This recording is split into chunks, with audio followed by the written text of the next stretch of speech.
नमस्कार मित्रांनो, स्वागत आहे सर्वांचं ग्रीन गोल्ड ॲग्रो आपल्या मराठी यूट्यूब चॅनलमध्ये। तर आज आपण मिरचीविषयी माहिती पाहणार आहोत।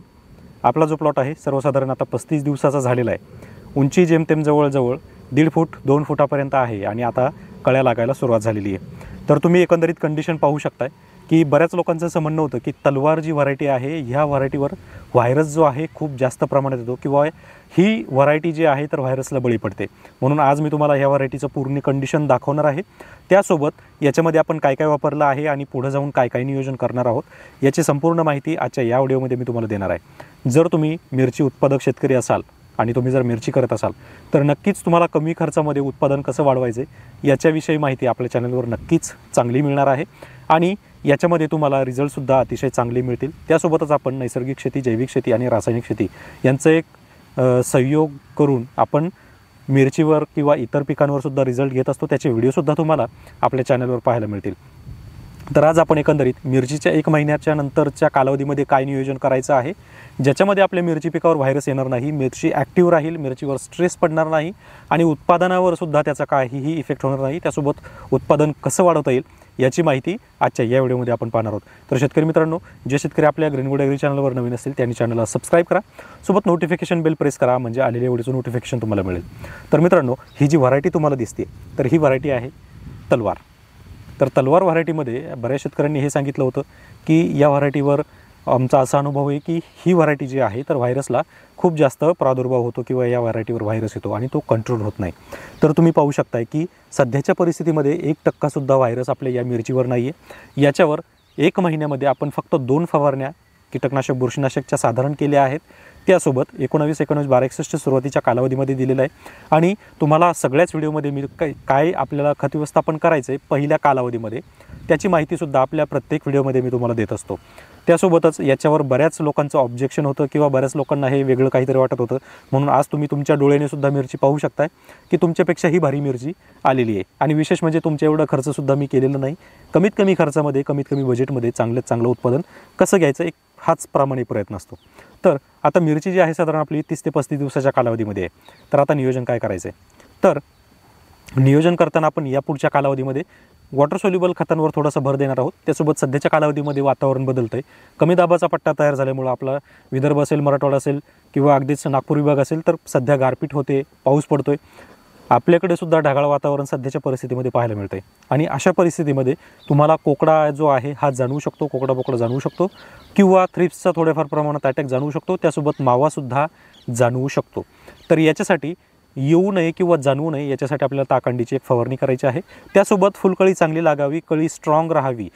येत्या कालावधीमध्ये टेम्परेचर वाढणार आहे तर वाढत्या टेम्परेचरमध्ये सुद्धा कळीची गळ होऊ नये याच्यासाठी आपल्याला ताकंडीची फवारणी करायची आहे। त्यासोबत ड्रिंचिंगसुद्धा करायची आहे। ड्रिंचिंग दिल्यामुळं काय होतं की झाडामध्ये, झाडाच्या मुळाला गारवा तयार होतो, त्यासोबत जी न्यूट्रिएंट्स आपल्या पिकाला पाहिजे असतात ते नॅचरली आपल्या पिकांना मिळतात, म्हणून आपल्या पिकं उत्पादनासाठी सुद्धा तेवढेच सक्षम होतात।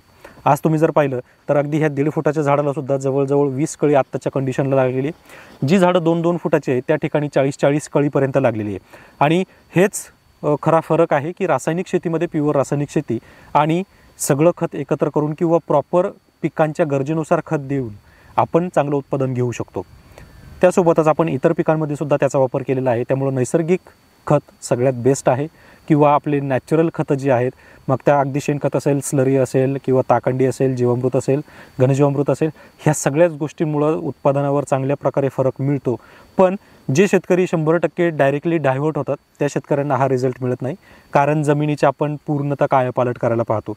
या गोष्टी शक्य त्यावेळेस तर नक्कीच होत नाहीत, त्याच्यासाठी आपल्याला थोडासा वेळ द्यावा लागतो।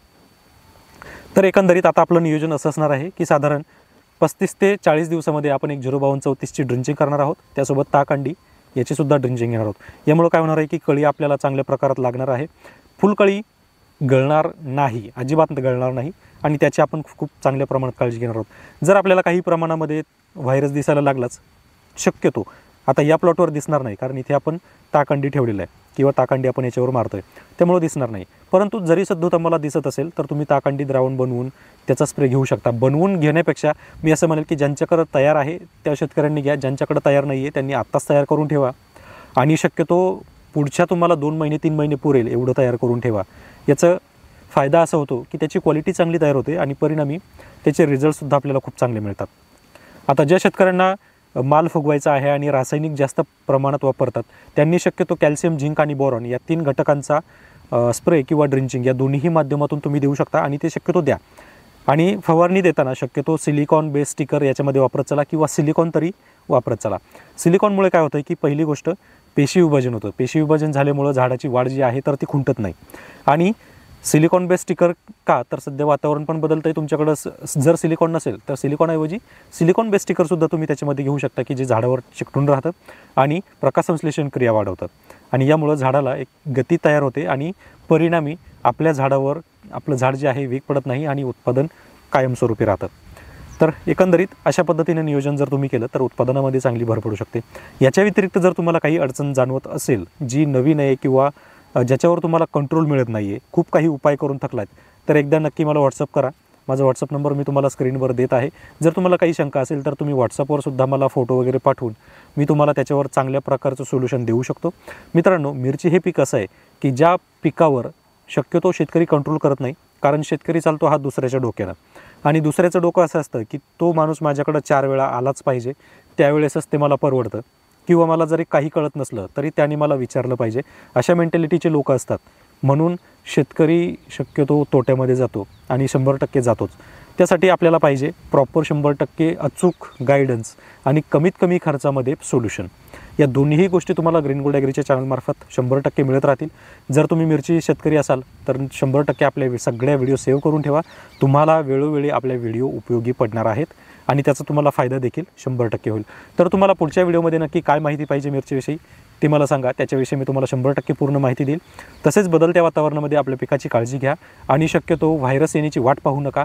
व्हायरस येण्याअगोदरच आपल्या प्रिव्हेंटिव्ह फवारण्या ठेवा, ज्यामुळे तुम्हाला फायदा होईल. आणि नैसर्गिक खतांचा जास्तीत जास्त वापर करा, ज्याच्यामुळे तुमचा पैसा पण वाचेल, उत्पादन पण वाढेल आणि खिशाला कात्री लागणार नाही. धन्यवाद.